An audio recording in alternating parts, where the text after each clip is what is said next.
Welcome back to Insurance 101. In our last lesson, we covered the basics: what insurance is, how risk transfer and pooling work, and why insurance is essential for individuals, businesses, and the economy. Before we dive in today, it's worth mentioning that this course is designed so that each lesson can stand on its own, but you'll get the most out of it by watching the whole series in the order it's structured. Today, we're going to explore the types of insurance products you'll encounter in the industry, both for individuals and businesses. Understanding these products is key to knowing how insurance protects people and organizations in different ways. This series is here to make insurance easier to understand and help you grow in your career. If you're finding these videos useful, it would really mean a lot if you hit that subscribe button. And don't be shy. Drop a comment below to share your thoughts, ask questions, or let me know what you'd like to see in the next lessons. So, let's get started. As we covered earlier, the insurance industry is officially divided into two main categories: life and non-life, also known as general insurance. To give you a clearer picture, today we'll take a closer look at these categories and the different types of insurance within each. Let's begin with life insurance, which is one of the most important and widely used types of insurance you'll encounter. At its core, life insurance provides financial protection in case something happens to a person.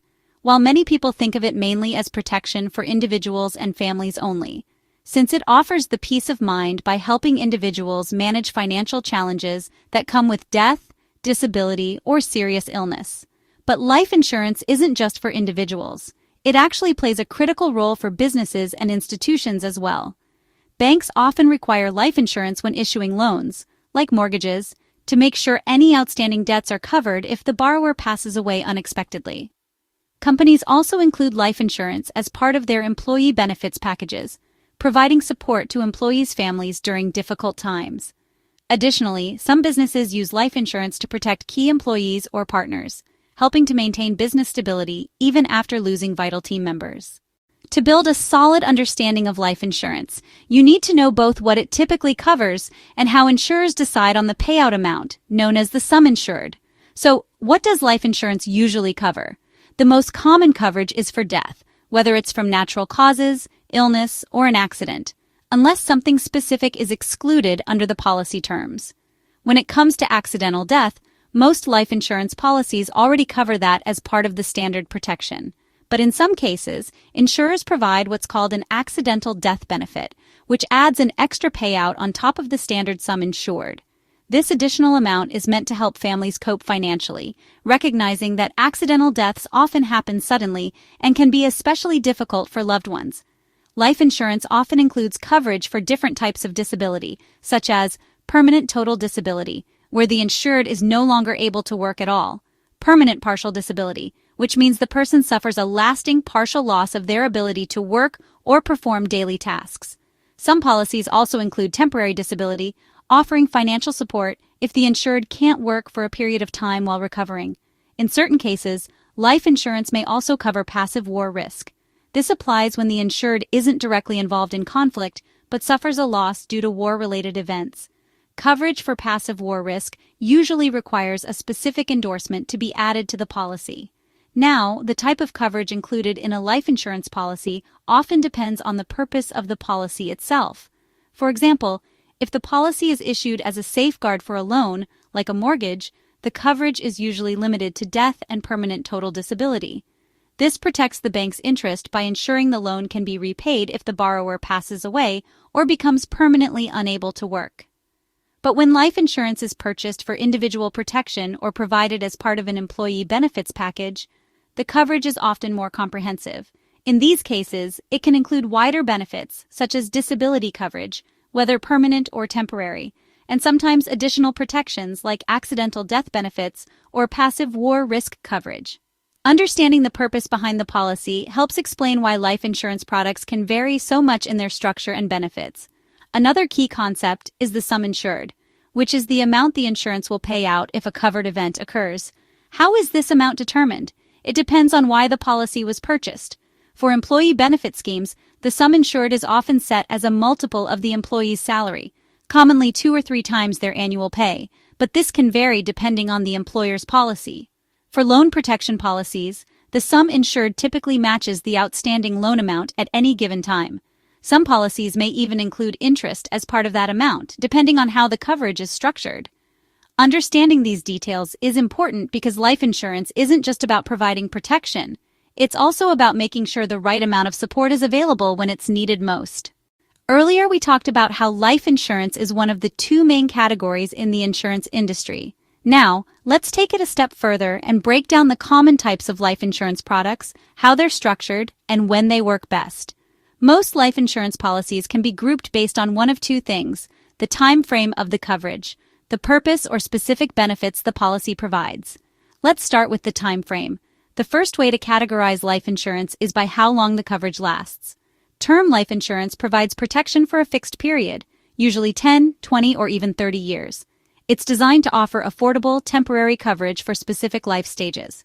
For example, term life is ideal for protecting young families, covering mortgage obligations, or safeguarding financial responsibilities that decrease over time. Once the term ends, the coverage stops, unless the policy is renewed or converted, depending on the terms. Whole life or permanent life insurance offers lifelong coverage. As long as premiums are paid, the policy remains active. This type of coverage is popular for long-term financial security, wealth preservation, estate planning, or ensuring a guaranteed payout to loved ones.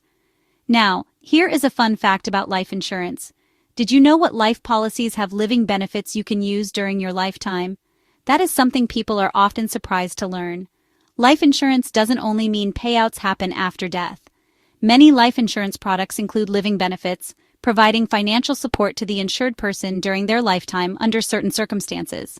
Two key examples are critical illness and disability plans, which pay a lump sum if the insured is diagnosed with a serious illness, such as cancer, heart disease, or other critical conditions, or suffers a disability. These plans help cover medical expenses, provide income replacement, and reduce financial stress during recovery, making them a practical addition to individual or employee benefit packages. Savings or investment-linked plans, which combine life insurance protection with savings or investment features. These policies allow individuals to build wealth while staying protected, offering both long-term coverage and the potential to accumulate cash value or investment returns during their lifetime. So life insurance isn't just about protection after death. It's a flexible tool that can provide peace of mind, financial security, and support, whether for individuals, employees, or businesses, both during life and beyond. We've just covered the essentials of life insurance. Now let's shift our focus to the second major category, non-life insurance, also called general insurance, which mainly include medical or health insurance helps cover medical expenses like hospital stays, surgeries, doctor visits, and outpatient treatments. Motor insurance protects vehicles against damage or theft and usually includes third-party liability coverage. This means if you're involved in an accident that causes injury or property damage to others, your insurance can cover those costs. Property insurance covers physical assets such as buildings, machinery, equipment, and contents. It protects against risks like fire, theft, floods, earthquakes, and accidental damage. Liability insurance protects against legal claims if someone is injured or their property is damaged because of your actions or your business operations. Marine insurance focuses on protecting goods and vessels during transport, whether by sea, air, or land. It covers risks like cargo loss or damage, ship damage, and liabilities arising from marine operations. Travel insurance helps travelers manage unexpected situations such as medical emergencies abroad, trip cancellations, lost or delayed luggage, and travel delays. Each of these types plays a critical role in managing everyday risks and ensuring individuals and businesses can recover quickly from setbacks. For individual clients, the focus is usually on personal protection: life insurance for their loved ones, health insurance for medical expenses, motor insurance for their vehicles, and home insurance for their property and belongings. When it comes to small businesses, the needs become a bit more specialized. Property insurance protects the business premises and equipment. Business interruption insurance helps cover lost income. For larger organizations, like banks or corporate clients, the insurance landscape gets even more complex. They often require specialized policies such as crime insurance, the banker's blanket bond, and cyber insurance. Your role as an insurance professional is to really understand where your client fits within this spectrum and to tailor your recommendations accordingly. It's about matching the right products to the right risks. If you are interested in going deeper about specific insurance types, such as business interruption coverage, the banker's blanket bond, or cyber insurance? Please let me know in the comments below. That's a wrap for this lesson. Stay tuned for the next video and don't forget to show your support by hitting the like button and subscribing. Thanks for watching. See you in the next one.